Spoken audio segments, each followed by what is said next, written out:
नमस्कार। दिन भर की तमाम खास खबरों को समेटकर हम हाजिर हैं न्यूज नाइट में। प्रधानमंत्री नरेंद्र मोदी ने आज G20 की भारत की अध्यक्षता के संदर्भ में लोगो, थीम और वेबसाइट का अनावरण किया। कहा यह जा रहा है इसका लक्ष्य विश्व के प्रति भारत का संदेश और प्राथमिकताएं व्यक्त करना है। ये एक बड़ा बदलाव है और जब भारत वैश्विक मुद्दों और भू राजनीति पर एक दृष्टि को विकसित कर रहा है, इससे भी बड़ी बात यह है कि यह महज एक शुरुआत है, क्योंकि अगली 1 तारीख यानी 1 दिसंबर से G20 की अध्यक्षता भारत को मिलने जा रही है। वहीं हिमाचल की बात करें तो हिमाचल में 12 नवंबर को चुनाव होने जा रहा है, जो लगातार नजदीक आता जा रहा है और अब राज्य की अगली विधानसभा के लिए उस दिन वोट डाले जाएंगे। राजनीतिक बिसात क्या दे रही है संकेत? वहीं कांग्रेस को लगातार क्यों लग रहे हैं झटके? लेंगे इसका भी जायजा। साथ में होगी दिन भर की तमाम महत्वपूर्ण खबरें। मैं ओम प्रकाश दास और शुरुआत सुर्खियों के साथ। पीएम मोदी ने वीडियो कॉन्फ्रेंसिंग के माध्यम से भारत की G20 की अध्यक्षता का लोगो, थीम और वेबसाइट का किया अनावरण। इसे केवल एक प्रतीक चिन्ह नहीं बल्कि एक संदेश, भावना और संकल्प बताया। कहा भारत इस सम्मेलन को केवल एक डिप्लोमेटिक इवेंट के रूप में नहीं बल्कि दुनिया के प्रति एक विश्वास के रूप में देखता है। G20 की अध्यक्षता से पहले पीएम ने सम्मेलन के लिए दिया one earth, one family, one future का नया मंत्र। कहा हमारा प्रयास रहेगा कि विश्व में कोई भी फर्स्ट वर्ल्ड या थर्ड वर्ल्ड न हो बल्कि केवल वन वर्ल्ड हो। G20 दिल्ली तक ही सीमित नहीं होगा, हर नागरिक, राज्यों और राजनीतिक दलों की भागीदारी पर दिया जोर। रूस के दौरे पर गए विदेश मंत्री डॉक्टर एस जयशंकर ने की अपने रूसी समकक्ष से चर्चा। कई द्विपक्षीय वैश्विक मुद्दों सहित क्षेत्रीय स्थिति पर हुई बातचीत। विदेश मंत्री ने यूक्रेन जंग के मसले पर शांति के भारत के पक्ष को फिर दोहराया। आतंकवाद और सीमा पार आतंकवाद पर भी जताई चिंता।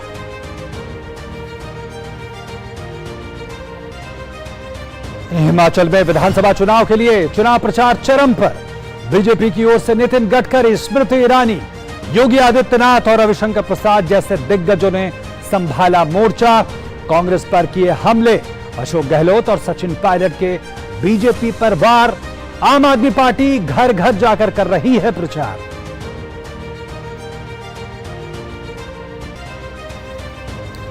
जेल में बंद सुकेश ने फिर फोड़ा चिट्ठी बम।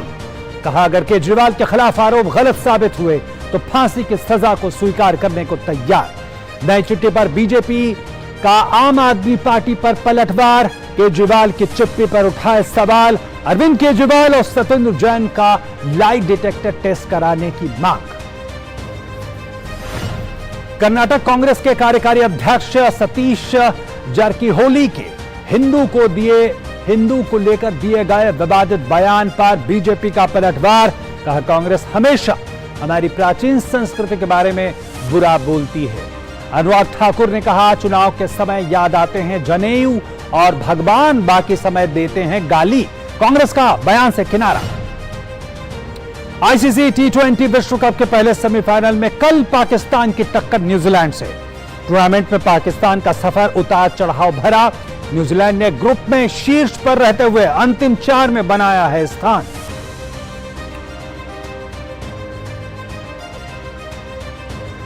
गुरु नानक देव के प्रकाश पर्व पर देश भर में श्रद्धा और उल्लास। कार्तिक पूर्णिमा के मौके पर श्रद्धालुओं ने देश की पवित्र नदियों में किया स्नान। लोगों ने देखा साल का दूसरा और आखिरी चंद्र ग्रहण। ग्रहण के बाद किया स्नान।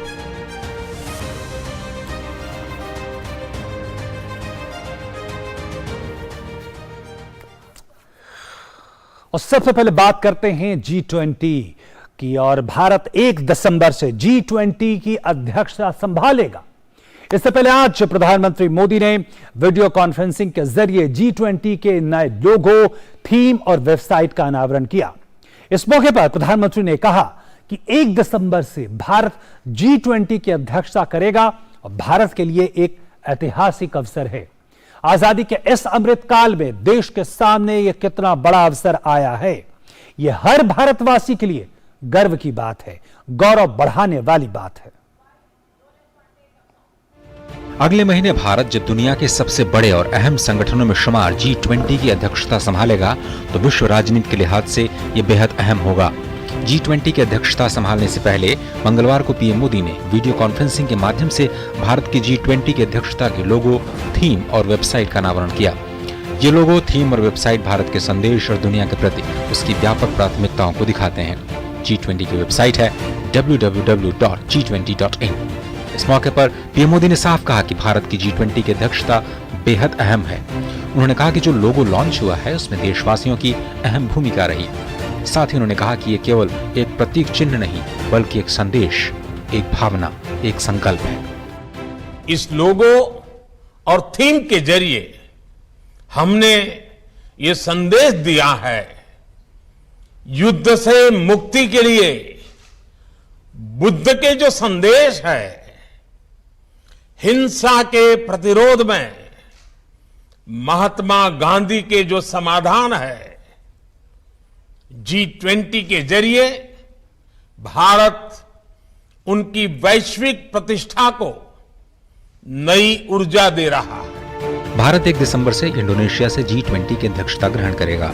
G20 शिखर सम्मेलन 15-16 नवंबर को इंडोनेशिया के बाली में होगा। पीएम ने कहा कि भारत G20 की मेजबानी एक ऐसे समय में संभाल रहा है जब दुनिया के सामने कई तरह के संकट हैं। India G20 presidency is coming at a time of crisis and chaos in the world. The world is going through the after effects of disruptive, once in a century pandemic, conflicts and lot of economic uncertainty. The symbol of the lotus in the G20 logo is a representation of hope in these times. No matter how adverse the circumstances, the lotus still blooms. प्रधानमंत्री ने कहा कि ये आयोजन 130 करोड़ देशवासियों के शक्ति और सामर्थ्य का प्रतीक है। उन्होंने कहा कि भारत इस सम्मेलन को केवल एक डिप्लोमैटिक इवेंट के रूप में नहीं बल्कि दुनिया के प्रति एक विश्वास के रूप में देखता है। प्रधानमंत्री ने पर्यावरण संरक्षण का जिक्र किया और कहा कि प्रकृति और प्रगति एक साथ चल सकते हैं। उन्होंने कहा कि पर्यावरण हमारे लिए निजी जिम्मेदारी बनना चाहिए। प्रधानमंत्री ने कहा कि भारत विकसित देशों के घनिष्ठ रिश्ते रखता है तो विकासशील देशों की चिंताओं को भी समझता है और उसकी अभिव्यक्ति करता है। पीएम ने कहा कि आज विश्व में भारत को जानने की, भारत को समझने की एक अभूतपूर्व जिज्ञासा है और हमारा प्रयास रहेगा कि विश्व में कोई भी फर्स्ट वर्ल्ड या फिर थर्ड वर्ल्ड ना हो बल्कि केवल वन वर्ल्ड हो। विश्व में कोई भी फर्स्ट वर्ल्ड या थर्ड वर्ल्ड, फर्स्ट वर्ल्ड या थर्ड वर्ल्ड न हो बल्कि केवल वन वर्ल्ड हो। भारत पूरे विश्व को एक कॉमन ऑब्जेक्टिव के लिए, एक बेहतर भविष्य के लिए साथ लाने के विजन पर काम कर रहा है। भारत ने वन सन, वन वर्ल्ड, वन ग्रिड के मंत्र के साथ विश्व में रिन्यूएबल एनर्जी रिवॉल्यूशन का आह्वान किया है।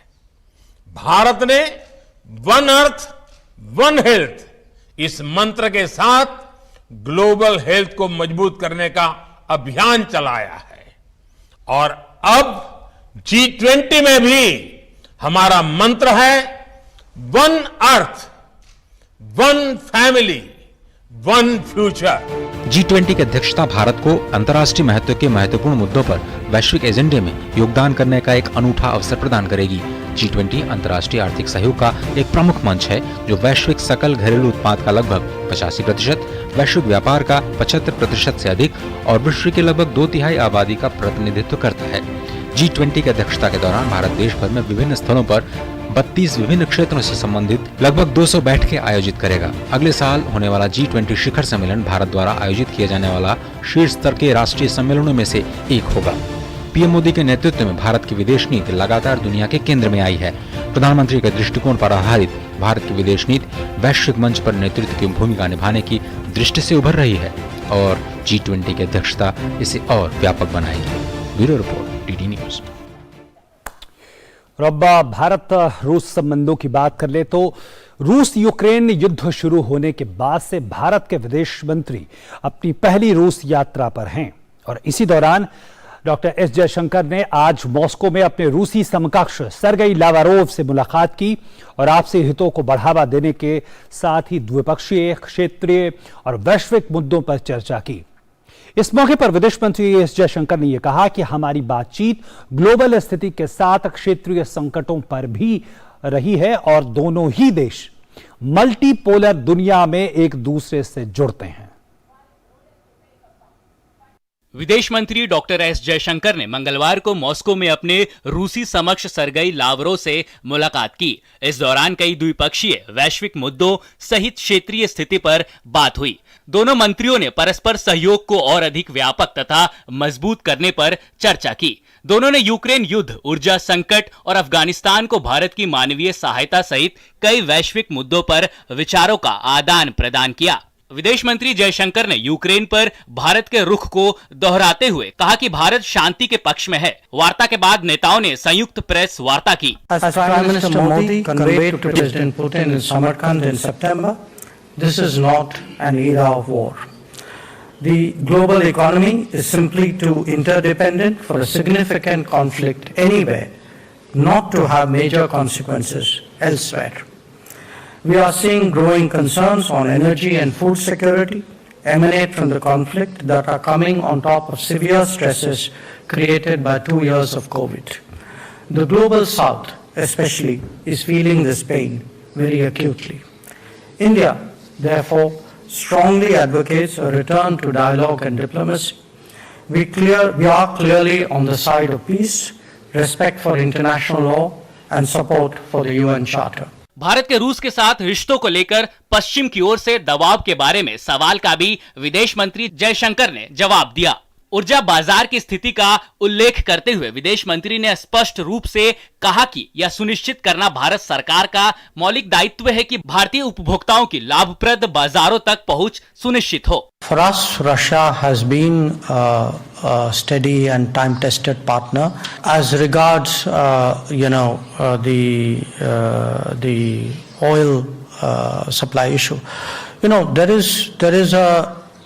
First of all, there is a stress on the energy markets.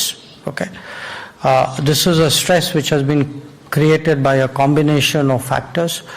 But as today the world's third largest consumer of oil and gas, a consumer where the levels of income are not very high, it is our fundamental obligation to ensure that the Indian consumer has the best possible access on the most advantageous terms to international markets. And in that respect, quite honestly, we have seen that the India-Russia relationship has worked to advantage. इसके अलावा विदेश मंत्री जयशंकर ने अफगानिस्तान को भारत की मानवीय सहायता के बारे में भी विस्तार से बताया। हालांकि उन्होंने यह भी चेतावनी दी कि अफगानिस्तान के क्षेत्र का उपयोग अन्य देशों के खिलाफ आतंकवादी हमले शुरू करने के लिए नहीं किया जाना चाहिए। उन्होंने अफगानिस्तान के लिए मॉस्को प्रारूप में भारतीय भागीदारी की भी घोषणा की। The international community with good reason has concerns about terrorism and terrorists who operate out of Afghanistan. There have been commitments which have been given in this regard. It's legitimate that the international community, especially the neighbors, today work together to ensure that that there is no terrorism threat that comes out of Afghanistan. The commitments which have been made in respect of Afghanistan are covered by a UN resolution, a Security Council resolution 2593. It is important that those obligations are kept. उधर रूस के विदेश मंत्री ने भारत और रूस के रिश्तों का महत्व दोहराते हुए इन्हें और अधिक मजबूत करने की प्रतिबद्धता व्यक्त की। बेशक परिवर्तन के समय में नियमित रूप से हमारे आकलन की तुलना करना इस बात पर सहमत होना महत्वपूर्ण है कि हम रूसी राष्ट्रपति व्लादिमीर पुतिन और भारत के प्रधानमंत्री नरेंद्र मोदी द्वारा व्यापार और अर्थव्यवस्था, निवेश और प्रौद्योगिकी के साथ साथ सांस्कृतिक और मानवीय आदान प्रदान के क्षेत्र में तय किए गए सभी कामों के समाधान को और कैसे आगे बढ़ाएंगे। विदेश मंत्री जयशंकर ने सुधारित संयुक्त राष्ट्र के 7 बहुपक्षवाद में सुधार का भी आह्वान किया। उन्होंने इस संबंध में भारत को समर्थन देने के लिए मॉस्को को धन्यवाद किया। Bureau report, DD news. और बात करते हैं हिमाचल प्रदेश विधानसभा चुनाव की, तो 2 दिन बचे हैं और एक तरह से चुनाव प्रचार अपने आखिरी दौर में पहुंच चुका है। और अगर बात करें, एक तरफ बीजेपी का चुनाव प्रचार ऐसा लगता है तूफानी रफ्तार से जारी है, तो वहीं दूसरी तरफ कांग्रेस और आम आदमी पार्टी इस प्रचार युद्ध में कहीं ना कहीं पिछड़ते नजर आ रहे हैं। प्रियंका गांधी वाड्रा को छोड़ दिया जाए तो कांग्रेस के सारे स्टार प्रचारक चुनावी मैदान से लगभग गायब नजर आ रहे हैं। अब जबकि हिमाचल में चुनाव प्रचार के लिए सिर्फ 2 दिन बाकी रह गए हैं, ऐसे में देखते हैं कि मंगलवार को राज्य में कैसा चुनाव प्रचार रहा, इस पर नजर डालते हैं। हिमाचल प्रदेश विधानसभा की 68 सीटों वाले इस राज्य में 35 सीटों का जादुई आंकड़ा हासिल करने की लड़ाई अपने शबाब पर है। ऐसे में जबकि 2 दिनों का समय शेष है, हिमाचल चुनाव प्रचार के आखिरी दौर में सत्ताधारी भारतीय जनता पार्टी ने अपनी पूरी ताकत झोंक दी है। बीजेपी ने सत्ता में वापसी के लिए अपने सभी दिग्गजों को मैदान में उतार दिया है। मंगलवार को केंद्रीय मंत्रियों नितिन गडकरी, स्मृति ईरानी, अनुराग ठाकुर सहित उत्तर प्रदेश के मुख्यमंत्री योगी आदित्यनाथ, उत्तराखंड के मुख्यमंत्री पुष्कर सिंह धामी को मैदान में उतारा। प्रदेश के मुख्यमंत्री और पार्टी नेता जयराम ठाकुर ने किन्नौर में पार्टी के पक्ष में मोर्चा संभाला। वैश्विक मंच पर आज भारत विश्वगुरु नहीं बल्कि दुनिया का नेतृत्व करने वाला राष्ट्र है। दुनिया को एक नई दिशा देता है। दुनिया की कोई समस्या ऐसी नहीं जो भारत के बगैर आज समाधान जिसका निकाल सके। हिमाचल प्रदेश में चुनाव प्रचार में लगातार सक्रिय रहे केंद्रीय मंत्री अनुराग सिंह ठाकुर ने मंगलवार को भी करीब आधा दर्जन चुनावी जनसभाएं की। बिलासपुर जिले के छत संडियार में चुनावी जनसभा को संबोधित करते उन्होंने राज्य सरकार के 5 साल में किए गए कार्यों की तुलना में कांग्रेस के 60 सालों में किए गए कार्यों को नाकाफी बताया। भारतीय जनता पार्टी की सरकार से कोई कमी नहीं रही। हर क्षेत्र में सड़क, शिक्षा, स्वास्थ्य हो, पानी से लेकर बाकी मूलभूत सुविधाएं हो। हम ये कह सकते हैं कांग्रेस के 60 साल और हमारे 5 साल में मुकाबला करके देख लो, हमारे 5 साल उनके ऊपर भारी पड़ेंगे भाई और बहन। वहीं कांग्रेस और आम आदमी पार्टी के मिशन हिमाचल में स्टार प्रचारकों का अभाव साफ तौर पर देखने को मिला। मंगलवार को कांग्रेस की ओर से पार्टी की प्रदेश अध्यक्ष प्रतिभा सिंह, राजस्थान से कांग्रेस के युवा नेता सचिन पायलट चुनावी जनसभाएं करते नजर आए, तो राजस्थान के मुख्यमंत्री अशोक गहलोत भी पहुंचे। हिमाचल प्रदेश वालों को धन्यवाद देना चाहूंगा, आपने केजरीवाल को भगा दिया। पार्टी वो ट्राई की नहीं। आपके पड़ोस में पंजाब सरकार तो बन गई, आज क्या स्थिति बनती जा रही है इतने महीने में। आज अभी ज्यादा खराब होने लगे वहां पर, शासन नाम की चीज नहीं वहां। दिल्ली का मॉडल का ढोकला करने हैं। मंगलवार को पार्टी के राष्ट्रीय अध्यक्ष मल्लिकार्जुन खड़गे शिमला पहुंचे तो जरूर, लेकिन उनकी चुनावी रैली बुधवार को होगी, जब वो शिमला और सोलन में पार्टी के पक्ष में प्रचार करेंगे। पूरे विधानसभा चुनाव के दौरान ये पहला मौका होगा जब कांग्रेस पार्टी के राष्ट्रीय अध्यक्ष हिमाचल में चुनाव प्रचार करेंगे। कांग्रेस में पार्टी के शीर्ष नेतृत्व की तरफ से अब तक राज्य में सिर्फ प्रियंका वाड्रा सक्रिय दिखाई दे रही है, जबकि उनके भाई और पार्टी के पूर्व अध्यक्ष राहुल गांधी और उनकी मां सोनिया गांधी ने अब तक हिमाचल प्रदेश में पार्टी के पक्ष में चुनाव प्रचार करने से दूरी बना रखी है। कांग्रेस की हिमाचल से इस बेरुखी पर भारतीय जनता पार्टी ने सोमवार को सवाल भी उठाए। राहुल गांधी कहां है? कहां गायब है राहुल गांधी? यात्रा पर तो हैं, लेकिन हिमाचल से ऐसी बेरुखी क्यों है? कांग्रेस की पूरी लीडरशिप, मैं इफेक्टिव लीडरशिप की बात कर रहा हूं, उनको हिमाचल से इतनी बेरुखी क्यों है? उधर हिमाचल में तीसरी ताकत के रूप में उभरे आम आदमी पार्टी के प्रत्याशियों ने भी घर घर जाकर लोगों से उन्हें वोट देने की अपील की। हिमाचल प्रदेश में 10 नवंबर की शाम को चुनाव प्रचार थम जाएगा, जिसके बाद चुनावी रैलियां और दूसरे प्रचार बंद हो जाएंगे। इसके बाद नेताओं को केवल डोर टू डोर प्रचार करने की इजाजत होगी। राज्य की सभी 68 विधानसभा सीटों पर 12 नवंबर को वोट डाले जाएंगे। Bureau report, DD news.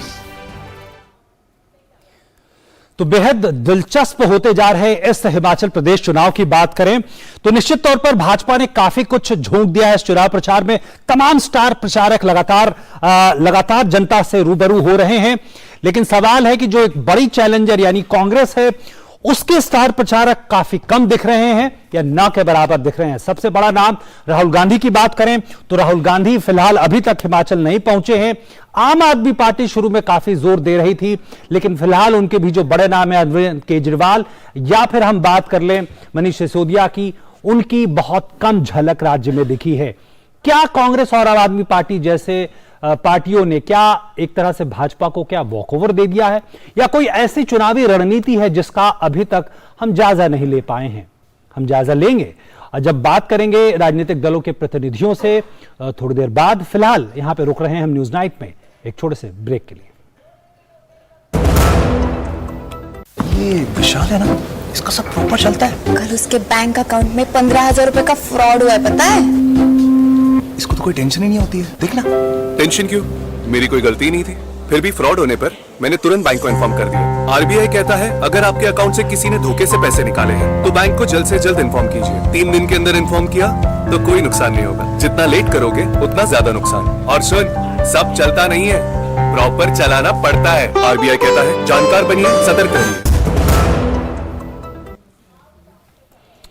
Break के बाद एक बार फिर से आपका स्वागत न्यूज नाइट में। कर्नाटक कांग्रेस के कार्यकारी अध्यक्ष सतीश जारकीहोली के हिंदू को लेकर दिए गए विवादित बयान पर घमासान मचा हुआ है।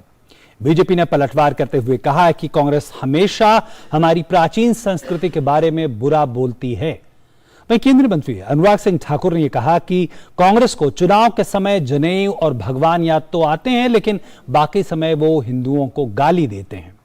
वहीं विवाद के बीच कांग्रेस ने इस बयान से किनारा कर लिया। ये आदत पड़ गई है कांग्रेस के और आम आदमी पार्टी के नेताओं को हिंदुओं को नीचा दिखाने की, अपशब्द बोलने की, देवी देवताओं का अपमान करने की। चुनाव के समय इनके जनेऊ और भगवान याद आते हैं, लेकिन बाकी समय हिंदुओं के देवी देवताओं को गालियां निकालने का काम कांग्रेस और आम आदमी पार्टी करती है। Will Rahul Gandhi apologize for this or not? Or he stands by this dastardly statement of the working president of his party? Because this is not the statement given by an isolated Congress leader, it is given by the working president of Karnataka. So we want a clear, categorical answer from Congress. Mr. Satish Jarakiholi's statement is purely his own statement. Congress party will not agree it. We condemn it. Our party is a party with a lot of history, culture, multi-language, multi-religion. We are formed out of it. We don't want to hurt anyone's sentiment. Money laundering case में Tihar jail में बंद सुकेश चंद्रशेखर एक के बाद एक letter बम फोड़ रहे हैं। सुकेश अब अपने वकील और दिल्ली के उपराज्यपाल को कई पत्र लिख चुके हैं और उसके पत्रों से सियासी पारा चढ़ता जा रहा है। इस चिट्ठी में सुकेश ने दिल्ली के मुख्यमंत्री अरविंद केजरीवाल और दिल्ली सरकार के मंत्री सत्येंद्र जैन पर गंभीर आरोप लगाए हैं। सुकेश ने यह भी लिखा है कि इस मामले में बहुत से खुलासे होने बाकी है। ठगी के आरोप में जेल में बंद सुकेश चंद्रशेखर और आम आदमी पार्टी के रिश्तों को लेकर रोज नया विवाद पैदा हो रहा है। इस मामले को लेकर पहले से ही गंभीर सवालों में घिरे अरविंद केजरीवाल और आम आदमी पार्टी के लिए सुकेश का नया पत्र और मुश्किलें लेकर आया है। इस पत्र में सुकेश ने दावा किया है कि यदि केजरीवाल के खिलाफ उसके आरोप गलत साबित हुए तो वो फांसी की सजा को स्वीकार करने को तैयार है। सुकेश ने इस मामले की सीबीआई जांच की मांग फिर दोहराई है। 3 पन्नों की इस नई चिट्ठी में कुल 7 बिंदुओं को दर्ज किया गया है। सुकेश ने आरोप लगाया कि मैं पहले चुप था और सब कुछ नजरअंदाज कर रहा था, लेकिन अब जेल प्रशासन के द्वारा लगातार मिल रही धमकियों और दबावों को झेलना मुश्किल हो रहा है। सत्येंद्र जैन क्यों मुझसे लगातार पूर्व डीजी संदीप गोयल और जेल प्रशासन के खिलाफ शिकायत को वापस लेने के लिए कह रहे थे और मुझे आपके चुनाव अभियान के लिए फंड देने के लिए धमकियां क्यों दी जा रही थीं? अगर आप सच्चे हैं तो आप जांच से क्यों डर रहे हैं?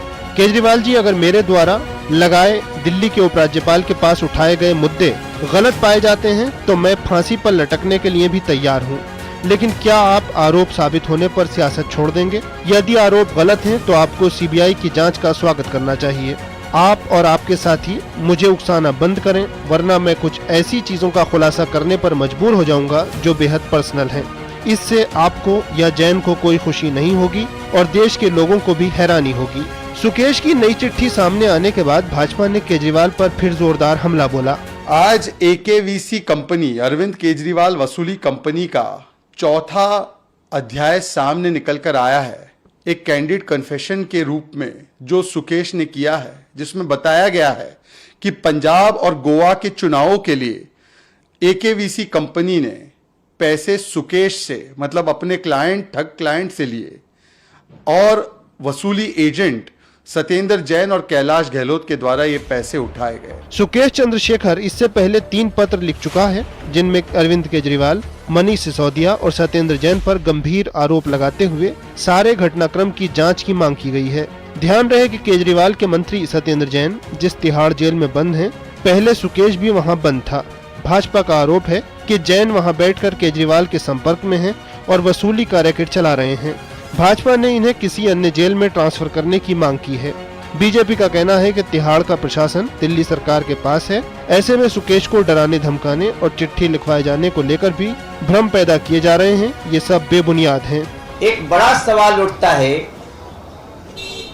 कि आम आदमी पार्टी द्वारा ये कहा जाना कि ये चिट्ठियां कोई लिखवा रहा है, तो मैं पूछना चाहता हूं अरविंद केजरीवाल जी से और आम आदमी पार्टी के उन आरोपी मंत्रियों से कि जेल भी तुम्हारी, मंत्री भी तुम्हारा, व्यवस्था भी तुम्हारी अरविंद केजरीवाल जी, और तुम्हारा जेल मंत्री भी जेल में ही रह रहा है, जेल में ही है। ऐसे में और कौन ये कार्य कर सकता है? आम आदमी पार्टी पर भाजपा केवल सुकेश चंद्रशेखर के मुद्दे को लेकर ही हमलावर नहीं है। कूड़े के मामले पर दिल्ली के मुख्यमंत्री अरविंद केजरीवाल द्वारा पिछले दिनों की गई राजनीति का भी भाजपा ने करारा जवाब दिया है। भाजपा ने आम आदमी पार्टी शासित पंजाब के लुधियाना में कूड़े को लेकर प्रशासन की लापरवाही को उजागर किया। आज मुझे आना पड़ा पंजाब के अंदर लुधियाना में इस लैंडफिल साइट को, इस कूड़े के पहाड़ को दिखाने के लिए, जिसकी अरविंद केजरीवाल जी को कोई फिक्र नहीं है, ना ही उनके मुख्यमंत्री भगवंत मान जी को कोई फिक्र है। आज मैं बताना चाहता हूँ, ये जो कूड़े का पहाड़ है ये लुधियाना के अंदर आता है, लेकिन अरविंद केजरीवाल ने आज तक इसका जिक्र नहीं किया, इसलिए मुझे यहाँ पर आना पड़ा। ध्यान रहे कि कुछ दिनों पहले दिल्ली के मुख्यमंत्री अरविंद केजरीवाल ने दिल्ली के गाजीपुर की लैंडफिल साइट पहुंचकर इस मुद्दे पर भाजपा को घेरने का प्रयास किया था।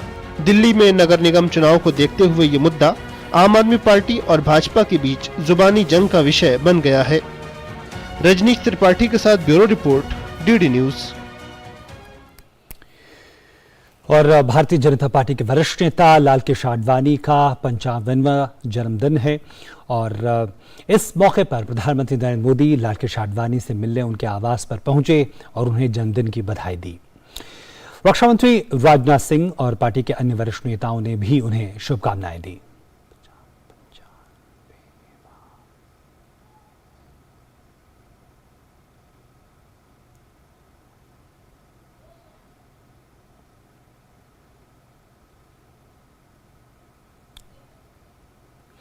और हर साल कार्तिक पूर्णिमा के दिन गुरु नानक जयंती मनाई जाती है।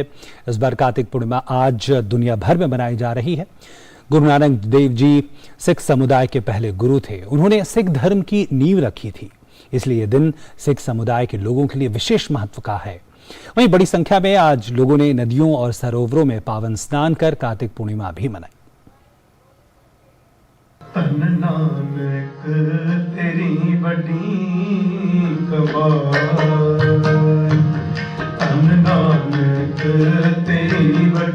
अकाल तख्त साहिब से निकलता नगर कीर्तन गुरु नानक देव जी के संदेश को जन जन तक पहुंचाते। देश भर में मंगलवार को गुरु नानक देव जी की 553वीं जयंती धार्मिक श्रद्धा के साथ मनाई गई। हर साल कार्तिक महीने में शुक्ल पक्ष की पूर्णिमा तिथि को गुरु नानक देव जी की जयंती, गुरु पर्व और प्रकाश पर्व के रूप में मनाई जाती है।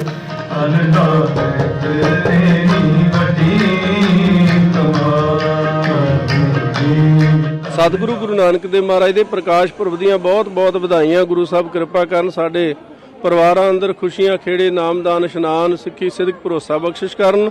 ਸਮੂਹ ਜਗਤ ਅੰਦਰ ਸ਼ਾਂਤੀ ਵਰਤਾਉਣ। ਨਾਨਕ ਨਾਮ ਚੜ੍ਹਦੀ ਕਲਾ, ਤੇਰੇ ਭਾਣੇ ਸਰਬੱਤ ਦਾ ਭਲਾ। ਵਾਹਿਗੁਰੂ ਜੀ ਕਾ ਖਾਲਸਾ, वाहिगुरु जी की फतेह। सिख धर्म के संस्थापक और पहले गुरु नानक देव जी ने अपना जीवन मानव समाज के कल्याण में लगाकर शांति और भाईचारे का संदेश दिया था, जो आज भी मानव कल्याण को प्रेरित कर रहा है। मध्य प्रदेश की राजधानी भोपाल में मुख्यमंत्री शिवराज सिंह चौहान ने स्थानीय गुरुद्वारे में मत्था टेका और प्रार्थना की। गुरुदेव ने कहा कोई छोटा नहीं, कोई बड़ा नहीं, कोई ऊंचा नहीं, कोई नीचा नहीं, सब उसी की संतानें हैं। आपस में स्नेह से रहें, प्रेम से रहें, ईमानदारी से अपना जीवन व्यतीत करें, दूसरों की सेवा करें। उनकी शिक्षाएं वास्तव में आज की दुनिया की सब समस्याओं का समाधान कर सकती है। वहीं मंगलवार को देश भर में कार्तिक पूर्णिमा पर श्रद्धालुओं ने पवित्र जलाशयों और नदियों में पावन स्नान किया। बिहार के पटना में कार्तिक पूर्णिमा के अवसर पर श्रद्धालुओं ने गंगा नदी में और उत्तर प्रदेश के अयोध्या में श्रद्धालुओं ने सरयू नदी में पावन स्नान किया, तो वहीं प्रयागराज में भी श्रद्धालुओं ने आस्था की डुबकी लगाई। नदियों में स्नान करने के लिए तटों पर सुबह से ही बड़ी संख्या में लोग पहुंचने लगे। गंगा नदी के तटों पर सबसे ज्यादा भीड़ देखी गई।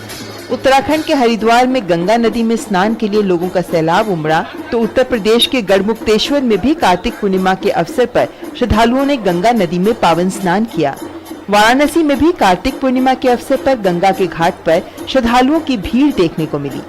Bureau report, DD news. और अब खेल की बात करते हैं। ऑस्ट्रेलिया में खेले जा रहे आईसीसी T20 विश्व कप की सेमीफाइनल लाइनअप अब तैयार हो चुकी है, तय हो चुकी है। बुधवार को पहले सेमीफाइनल में पाकिस्तान का सामना न्यूजीलैंड से होगा। वहीं गुरुवार को भारत दूसरे सेमीफाइनल में इंग्लैंड से भिड़ेगा। आईसीसी T20 विश्व कप का सफर अब नॉकआउट दौर में पहुंच चुका है। वर्ल्ड कप का हिस्सा बनने वाली 12 टीमों में से अब सिर्फ 4 टीमें बची हैं, जो इस खिताब के लिए आपस में भिड़ने को तैयार हैं।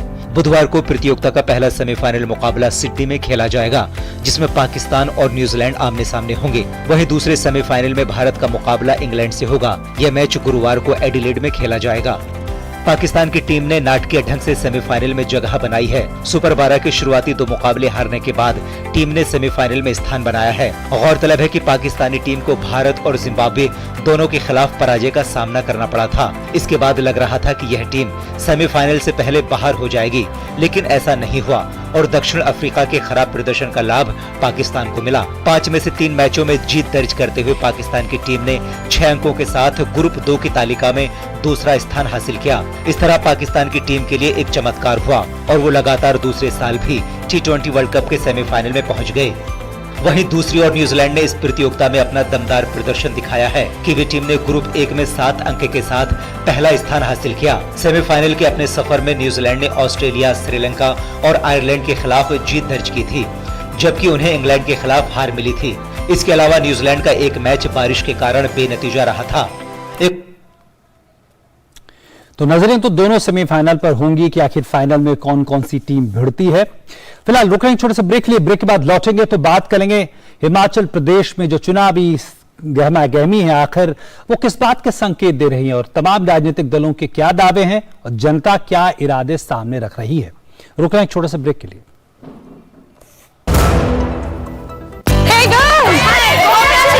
आज तो पार्टी चाहिए। चैंपियन के साथ सेल्फी लेंगे। आइडिया, यही करते हैं पार्टी। Pizza party. ये चल अपना कार्ड और पिन दे। मेरे कार्ड की डिटेल्स मैं खुद ही डालूंगी। आरबीआई कहता है अपना पिन, ओटीपी, सीवीवी या इंटरनेट बैंकिंग पासवर्ड किसी के साथ शेयर ना करें। ऑनलाइन बैंकिंग सिर्फ अपने कंप्यूटर, मोबाइल और सिक्योर नेटवर्क से करें। बाय गर्ल्स, कहाँ जा रही है? सुना नहीं? No sharing. आरबीआई कहता है जानकार बनिए, सतर्क रहिए।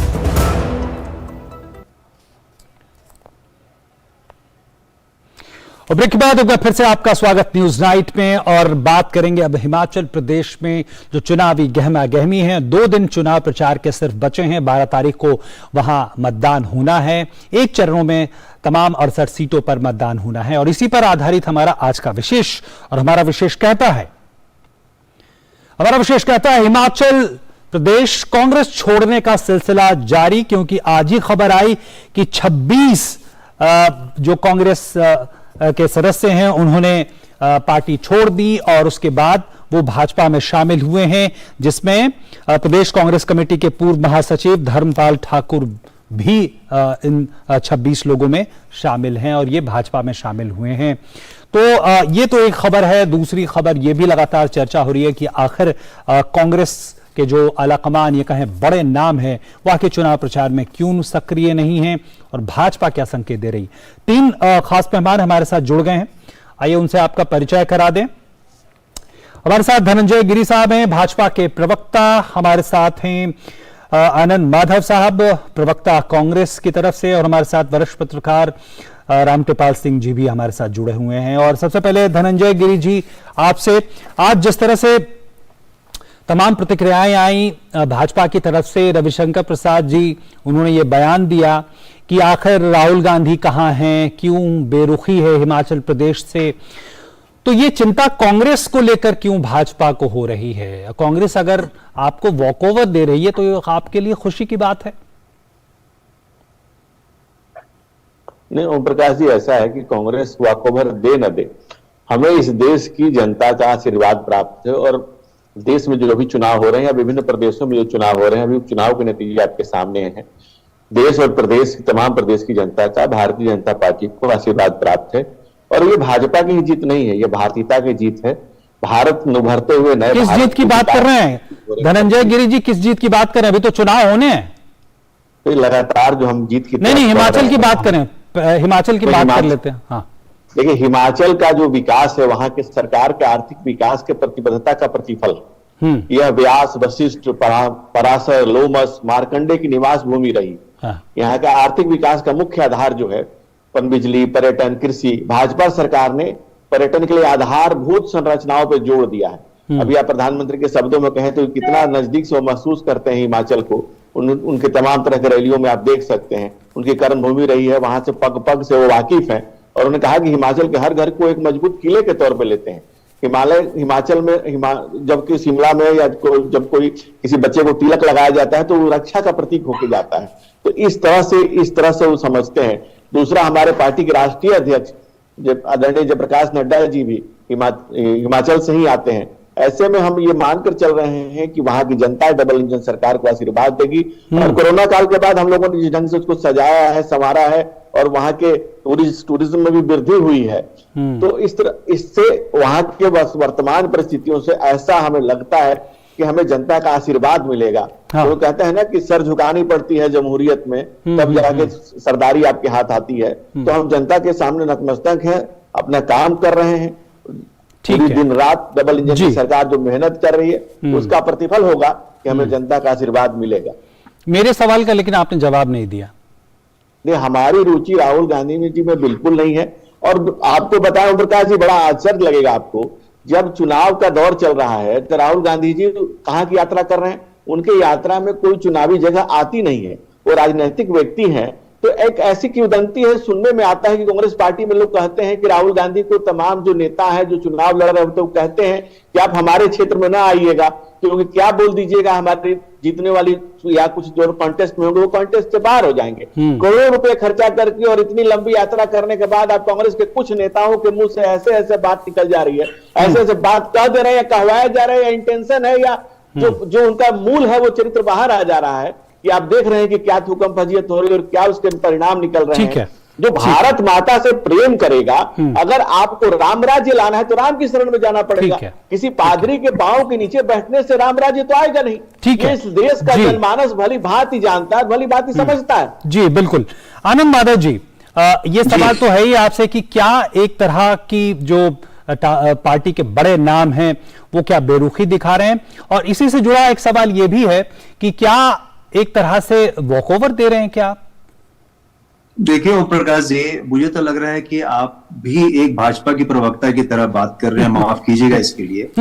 उल्टा आपको अगर ध्यान हो तो मैंने सवाल किया है, आपको जो सवाल करना चाहिए वो मैंने किया है जो है धनंजय गिरी जी से, वही सवाल किया है आपसे, जो भाजपा के यहाँ प्रवक्ता है, जो सवाल आपकी तरफ से होना चाहिए। जवाब देने, आपने लगता है सवाल सुना नहीं ठीक से। जी बोले। नहीं, आपने मुझसे जो सवाल किया, आप शुरू से जो आप अभी जो आरोप है वही सवाल किया आपसे ना मैंने। भाजपा ने आरोप आप पे लगाया है कि नहीं? भाजपा ने आरोप आप पे लगाया है कि नहीं? तो वही आरोप पे पूछ रहा हूँ, इसमें मेरी बात कहां से आ गई? प्रियंका जी हमारी पार्टी के बड़ी नेता है। आनंद माधव जी, इसमें मेरी बात कहां से आ गई? जो रविशंकर प्रसाद जी ने आज आरोप लगाया वही बात मैंने बोली। आपने जो इस्तेमाल किया भाषा का, वॉकओवर दे रहा है, ये किसकी भाषा होती है? नहीं, ये वही भाषा है जो भाजपा के प्रवक्ता ने बोली है, और मैं वही आरोप, उसी आरोप पे आपका जवाब चाह रहा हूँ। आप जवाब दें। 22 बागी यहाँ खड़े हैं, आप जवाब दें। यहाँ पे क्या बात करने के लिए आप सवाल का जवाब दें। ये भी बता दें कि जनता किसको देखेगी, ये समय बता देगा, बहुत जल्द बता देगा। परिस्थितियां बिल्कुल बदल चुकी हैं। आप ही जवाब दे दें, कहां है राहुल गांधी? कांग्रेस के जो नए अध्यक्ष चुने गए हैं मल्लिकार्जुन खड़गे, वो आज पहुंचते हैं जब प्रचार के 2 दिन बचे हुए हैं, और 2 दिन में वो राष्ट्रीय अध्यक्ष वो पहुंचते हैं। कल वो चुनावी रैली वहां पे करेंगे, चुनावी कार्यक्रम करेंगे। ये सवाल आपसे जब पूछा जाता है तो आपको लगता है भाजपा का प्रवक्ता सवाल पूछ रहा है? ये आपने नहीं देखा कि सुरजेवाला भी आ रहे हैं? आपको ये देखना चाहिए कि हमारे यहाँ नेता हैं, एक बात। दूसरी बात ये भी बता दें, उनके यहाँ जो इतने नेता आ रहे हैं क्योंकि उन्होंने कुछ काम भी नहीं किया 5 साल में, अपने रिपोर्ट कार्ड पे तो लड़ नहीं सकते हैं, वो पुलिस भर्ती घोटाला के बारे में बात नहीं कर सकते हैं, वो बाकी चीजों के बारे में बात नहीं कर सकते हैं। यहाँ पे सचिन पायलट आए हैं, कई लोग आए हैं, 1-2 थोड़े ही आए हैं। हाँ, तो सवाल का जवाब देना। आप कह रहे हैं कि वॉकओवर दे दिया है। आपको ये बात समझ में आना चाहिए कि ये जो है भारत जोड़ो यात्रा राहुल गांधी कर रहे हैं, कहां है यहाँ की जो है आपके लिए इंपॉर्टेंट चुनाव नहीं है? नाम हो रही है। अरे बोलने तो दीजिए भाई साहब, आप बोलने नहीं दे रहे। आपको तो पूरा मौका दे रहा हूं, लेकिन आप उल्टा सवाल उठा रहे हैं। बोले। मैं ये कह रहा था कि ये जयराम जी की सरकार जय जय राम हो गई, क्योंकि यहाँ पे शराब माफिया का राज है, यहाँ पे खनन माफिया का राज है, यहाँ पे पुलिस भर्ती घोटाले का राज है, यहाँ पे आप देखिए महिला सशक्तिकरण की बात करते हैं, आपका जो पुलिस महिला हेल्पलाइन है वो बेबस पड़ी हुई है, वो हेल्पलेस लाइन बन के बैठी हुई है। आप कोरोना काल में आप आके देखिए, यहाँ पे होटल के कमरे सब खाली हैं। इसके बाद कोरोना के बाद कोई व्यवस्था नहीं, कोई पैकेज नहीं। तो ऐसा है कि आपने पुराना, आपको क्या अधिकार था नया घोषणा पत्र लाने का, जबकि पिछला आपने कुछ भी पूरा नहीं किया। आपको ये देखना चाहिए कि आप अपने वादों पे खरे नहीं निकले, आप अपने रिपोर्ट को सही ढंग से नहीं कर पाए, आप रिपोर्ट पे लड़ाई नहीं लड़ रहे हैं। आप अपनी भारतीय जनता पार्टी अपने रिपोर्ट पे 5 साल के रिपोर्ट पे लड़ाई नहीं लड़ रही है, इसीलिए वो कभी प्रधानमंत्री जी आ रहे हैं, कभी कोई आ रहे हैं और वास्ता दे रहे कि हिमाचल के हैं। प्रधानमंत्री महोदय, माननीय प्रधानमंत्री महोदय जी, समय सीमित है, जहां जाते हैं बहुत समय आपको दिया है। अब मैं दोबारा आपके पास आऊंगा। जी ठीक, मैं दोबारा आऊंगा आपके पास। रामकृपाल जी, दोनों प्रवक्ताओं को आप सुन रहे हैं, आपको लगता है कि भाजपा सत्ता विरोधी रुझान को क्या झेल रही है, और क्या चुनाव प्रचार के जरिए एक बार फिर से वादे कर रही है, या आपको लगता है कि कांग्रेस एक चैलेंज के रूप में वहां सामने है? हालांकि यह सवाल है कि आखिर कांग्रेस के बड़े नाम कहां हैं। देखिए, अभी दोनों प्रवक्ताओं ने जो बात कही उसी से बहुत सारा मामला साफ हो जाता है, मैसेज बहुत सारा साफ हो जाती। देखिए, भाजपा के प्रवक्ता से आपने एक सवाल पूछा था, ईमानदारी के सवाल तो यह था कि भाई हिमाचल में भाजपा को कांग्रेस क्यों याद आ रही है? ये तो आपने एक तरह से कांग्रेस के पक्ष में सवाल पूछा था, लेकिन कांग्रेस के जो प्रवक्ता है वो आप पर ही भड़क गए और अपने पूरे इस टाइम में एक सुरजेवाला का नाम, सचिन पायलट का नाम लेने के अलावा वो सारा मीडिया पर अपना गुस्सा उतारते रहे और बीजेपी पर।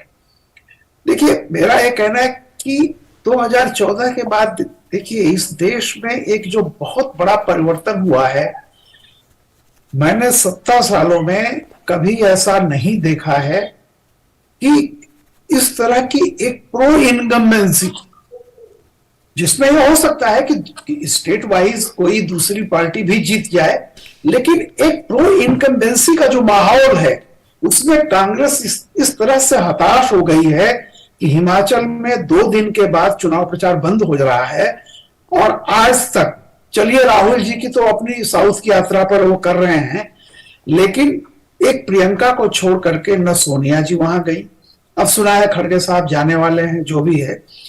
तो कहीं ना कहीं देखिए, आप कुछ कहते रहिए, लेकिन कांग्रेस ने, मुझे लगता है, गुजरात और हिमाचल दोनों जगह अपनी पराजय मान लिए और ठीक है, इनसे ज्यादा मेहनत सीट कितनी आती है नहीं आती है वो आप पार्टी कर रही है, वो अलग बात है कि कौन किसको क्या मिलता है। तो देखिए, मैं हमेशा से एक बात कहता रहा हूं, एक राष्ट्रीय पार्टी का विकल्प एक राष्ट्रीय पार्टी ही हो सकती है। और मुझे इस बात का दुख होता है कि जिस तरह से कांग्रेस पिछले 8 साल से, अभी कह रहे थे जनता बता देगी, भाई जनता तो 8 साल से बता रही है जी। हर साल चुनाव हो रहे हैं, अगर अब भी आपको जनता के फैसले पर यकीन नहीं आ रहा है या उसकी आप एनालिसिस नहीं कर रहे हैं, ठीक है, तो मैं और कुछ नहीं कह सकता।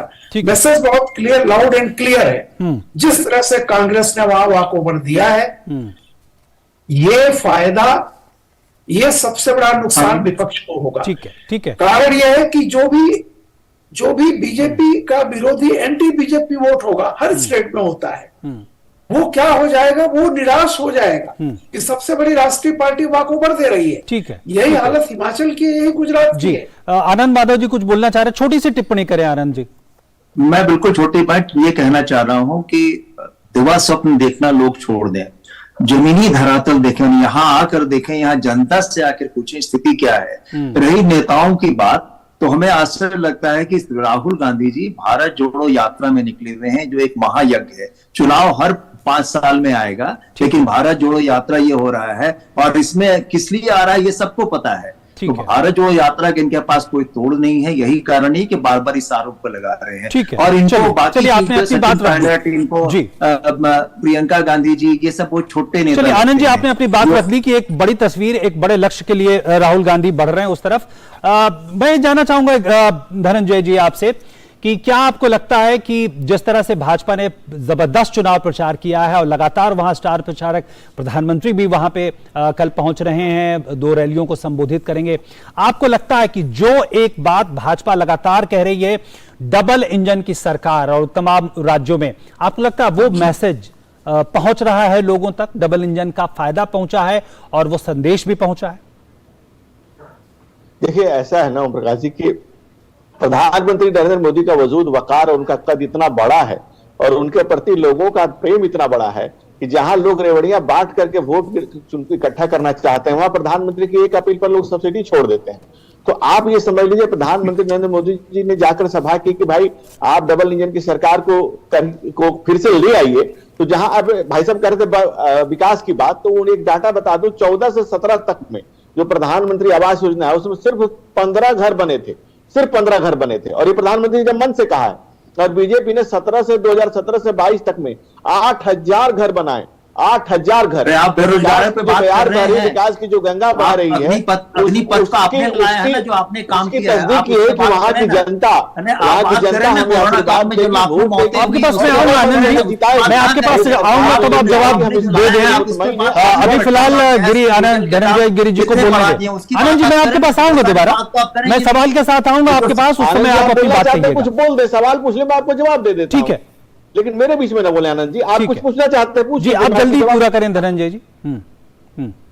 तो मैं इस बात से ओम प्रकाश जी मुतमईन हूं, सेटिस्फाइड हूं कि देश की जनता, प्रदेश की जनता और हिमाचल की जनता हमें आशीर्वाद देगी, गले लगाएगी। जिस ढंग से भाजपा ने वहां काम किया, जिस ढंग से सतत और सुचारू रूप से विकास का निरंतर जो गंगा बह रही है, जो हिमालय अटल है, उसी तरह से वहां से हमारे जो राष्ट्रीय अध्यक्ष जी आते हैं, उनका भी स्वभाव उसी तरह से स्थिर, अटल और स्वभाव के धनी है। इसलिए वहां की जनता अपने बेटों को और तमाम लोगों को, अरुणा ठाकुर जैसे नेता, धूमल जी जैसे नेता और हमारे वहां के मुख्यमंत्री जयराम जी जिस ढंग से काम किए हैं, जिस ढंग से जन जन के सरोकार की राजनीति हम लोग। धनंजय जी, एक बात बता दें, एक चूंकि समय सीमित है इसलिए आपको रोकना पड़ रहा, ये बताएं कि आपको लगता है कि पिछले 5 साल में जयराम ठाकुर उनके नेतृत्व में बेहतरीन काम हुआ है, इस बात को आप मानते हैं? तो क्या वही चेहरा होंगे आने वाले चुनाव के बाद भी, उसकी जीत के बाद भी वही चेहरा होंगे, मुख्यमंत्री वही बनेंगे?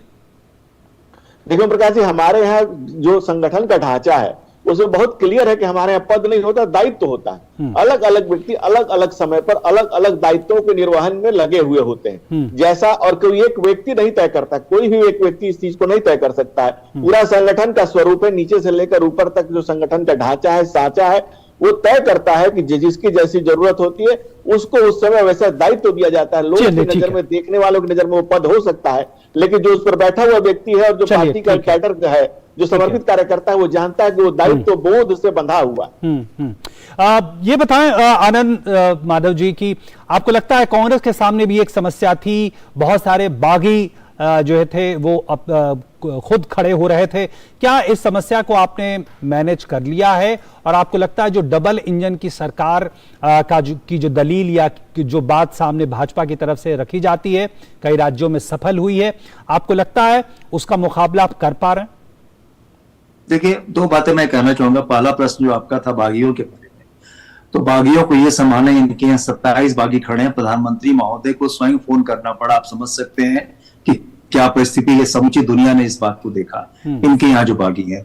दूसरी बात, इन्होंने बात कही थी रेवड़ियों के बारे में, ये बांटे हैं तो मैंने आप करें तो वो रासलीला, हम करें तो वो, तो ये समझने वाली बात है लोगों को कि ये यहाँ स्कूटी बांट रहे हैं, ये यहाँ साइकिल बांट रहे हैं, वो रेवड़ियां नहीं है, लेकिन बाकी चीजें रेवड़ियां। मेरा सीधा से कहना है कि ये जो है अपने रिपोर्ट कार्ड पे लड़ाई लड़े, इनमें जो किया, इन्होंने क्या किया, सच्चाई ये है, इनको जनता से वोट नहीं, जनता से माफी मांगनी चाहिए, जो आज के दिन में सच है। क्योंकि इन्होंने पिछले 5 साल में हिमाचल की दुर्दशा करके रख दी। आज हिमाचल पूरे नशे में चूर है, जो युवा है बेरोजगारी की स्थिति में, आज समझ लीजिए कि जो राष्ट्रीय औसत है बेरोजगार का, उससे ज्यादा बेरोजगार। आपको लगता है कि डबल इंजन की जो पूरी धारणा है, अवधारणा है, उससे आप मुकाबला कर पा रहे हैं? कोई ऐसी नीति, कोई ऐसी दृष्टि, विजन आप रख पा रहे हैं? बहुत अच्छी तरह से। सच्चाई ये है ओम प्रकाश भाई कि अभी हमारी जो जैसे जैसे समय समाप्त होते जा रहा है, वैसे वैसे हम लोग ये देख रहे हैं जमीन पे, मैं हिमाचल में ही बैठ के आपसे बातें कर रहा हूँ कि यहाँ पे कंपटीशन धीरे धीरे समाप्त होते जा रहा है। भाजपा के लोग खुद कह रहे हैं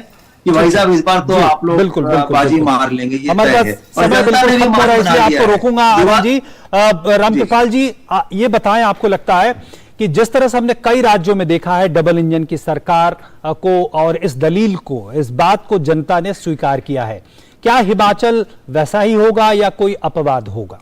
क्योंकि यहां सरकारें बदलती हैं, पार्टियां दूसरी आती जाती।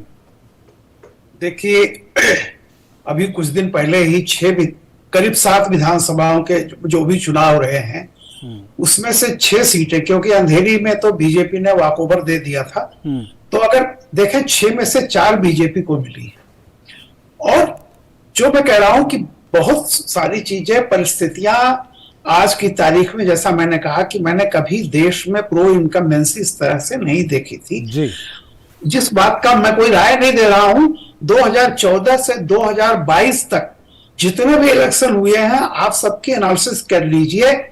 जनता बार बार वोट दे रही है, राष्ट्रीय चुनाव भी हुए और प्रांतों के भी चुनाव हुए। वो अपने ना, कांग्रेस के लोग अगर इस सच्चाई को नहीं माने, उसको दुआस्वप्न कह रहे हैं, तो आप, मैं इस पर कुछ नहीं कहूंगा। रही बात राहुल की यात्रा की, तो मैं एक उदाहरण दूंगा। 1984 में चंद्रशेखर जी ने जितनी बड़ी भारत की यात्रा की थी, वैसी यात्रा आज तक किसी दूसरे ने नहीं की। लेकिन सन 84 में के बाद जब दिसंबर में चुनाव हुए, तो चंद्रशेखर जी बलिया से अपना चुनाव भी हार गए। ठीक है, ये बात नहीं भूलनी चाहिए।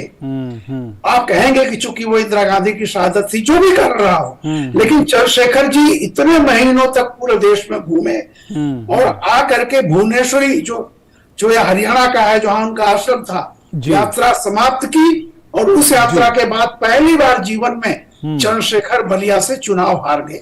बिल्कुल बिल्कुल, ये भूलना नहीं चाहिए। बिल्कुल, और ये कहते हैं रामकृपाल जी कि इतिहास हमें बताता है कि आने वाले वक्त से कैसे सचेत रहना है, कैसे सीखना है।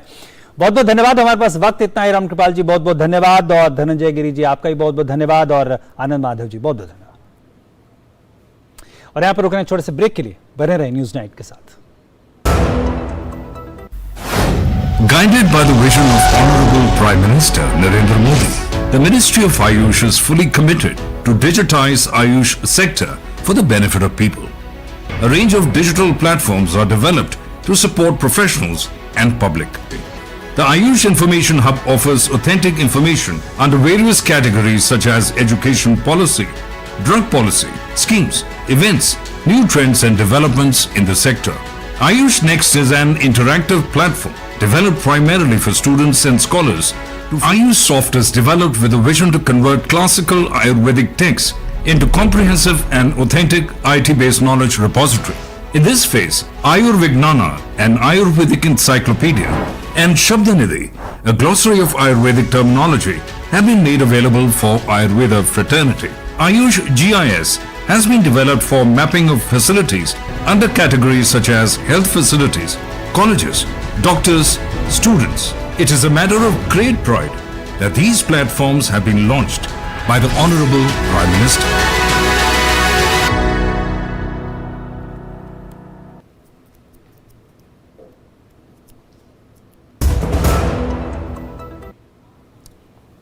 ब्रेक के बाद एक बार फिर से आपका स्वागत। लेकिन न्यूज नाइट के आज के इस सफर में फिलहाल इतना ही। दीजिए हमारी पूरी टीम को इजाजत। लेकिन जाते जाते देश भर की कुछ और महत्वपूर्ण खबरों के साथ आपको छोड़े जाते हैं।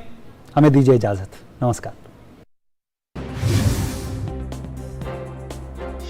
दिल्ली एनसीआर की हवा अब भी जहरीली बनी हुई है। दिल्ली में वायु गुणवत्ता सूचकांक आज भी बेहद खराब श्रेणी में दर्ज किया गया और आने वाले दिनों में मौसम संबंधी प्रतिकूल स्थितियों के कारण इसके और बिगड़ने की आशंका है। पिछले 2 दिन से वायु प्रदूषण में गिरावट के कारण प्राइमरी स्कूलों को 9 नवंबर से खोला जा रहा है। केंद्रीय मत्स्य पालन, पशुपालन और डेयरी राज्य मंत्री डॉक्टर एल मुरुगन ने गोवा में भारतीय मत्स्य सर्वेक्षण के मोरमुगांव जोनल बेस का दौरा किया। केंद्रीय मंत्री ने मत्स्य पालन से संबंधित विभिन्न परियोजनाओं की समीक्षा की। भारतीय मत्स्यिकी सर्वेक्षण के महानिदेशक ने डॉक्टर एल मुरुगन को मत्स्य उद्यमियों को दिए जा रहे विभिन्न तकनीकी प्रशिक्षणों से भी अवगत कराया। झारखंड में हिंदुस्तान उर्वरक एवं रसायन लिमिटेड के सिंदरी प्लांट में नीम कोटेड यूरिया का उत्पादन का काम मंगलवार को शुरू हो गया। केंद्रीय स्वास्थ्य मंत्री डॉक्टर मनसुख मांडविया ने ट्वीट कर इसकी बधाई दी। उन्होंने लिखा, भारत यूरिया उत्पादन में आत्मनिर्भर हो रहा है। प्रधानमंत्री नरेंद्र मोदी के आत्मनिर्भर भारत के सपने की तरफ कदम बढ़ाते हुए HURL के सिंदरी प्लांट में नीम कोटेड यूरिया का उत्पादन शुरू हो गया है। मेड इन इंडिया यूरिया उत्पादन होने से हमारे किसान भाइयों को इसका काफी लाभ मिलेगा। पश्चिम बंगाल विधानसभा का शीतकालीन सत्र 18 नवंबर से शुरू होगा और 30 नवंबर तक चलेगा। विधानसभा अध्यक्ष अगले सप्ताह एक सर्वदलीय बैठक और लोक लेखा समिति की बैठक करेंगे। राज्य के संसदीय मामलों के मंत्री शोभन देव चट्टोपाध्याय ने कहा कि 16 नवंबर को लोक लेखा समिति की बैठक के बाद सदन में पेश किए जाने वाले विधेयकों या प्रस्तावों को लेकर निर्णय लिया जाएगा। कोयला मंत्रालय ने स्पष्ट किया है कि विद्युत क्षेत्र को कोयला आपूर्ति की नियमित निगरानी की जा रही है। घरेलू कोयला आधारित बिजली संयंत्रों में इस वर्ष 31 अक्टूबर को कोयले का क्लोजिंग स्टॉक 25.6 मिलियन टन था, जो कि कोविड वर्ष को छोड़कर अक्टूबर के महीने में अब तक का सबसे ज्यादा है। बिजली क्षेत्र में घरेलू कोयले की आपूर्ति पिछले वर्ष की इसी अवधि की तुलना में 12% अधिक है, जो किसी भी वित्त वर्ष के पहले 7 महीनों की सबसे अधिक आपूर्ति है। विद्युत मंत्रालय ने इलेक्ट्रॉनिक वाहनों की चार्जिंग सुविधा के लिए संशोधित दिशा निर्देश जारी किए हैं। मंत्रालय ने कहा कि केंद्रीय विद्युत प्राधिकरण के अंतर्गत एक समिति राज्य सरकार को सेवा शुल्क की अधिकतम सीमा के बारे में सुझाव देगी।